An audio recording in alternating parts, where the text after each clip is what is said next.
Hi friends, வணக்கம். எப்படி இருக்கீங்க? இன்றைக்கி நம்ம சூப்பரான கடலை சட்னி செய்ய போகிறோம். அதுக்கு முன்னாடி நம்ம சேனலை சப்ஸ்கிரைப் பண்ணிக்கங்க. பெல் ஐக்கானை கிளிக் பண்ணிக்கங்க. அப்போ தான் உங்களுக்கு நோட்டிஃபிகேஷன் வரும்.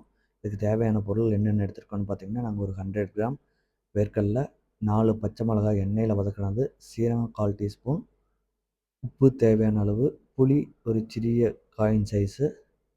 இவ்வளோ தான் அதுக்கு இன்க்ரீடியன்ஸு. சுலபமாக செஞ்சிடலாம். இதை ஒரு மிக்ஸி ஜாரில் அப்படியே ட்ரான்ஸ்ஃபர் பண்ணி ஃபஸ்ட்டு தண்ணி ஊற்றாத லைட்டாக குறைன்னு அரைச்சிக்கங்க.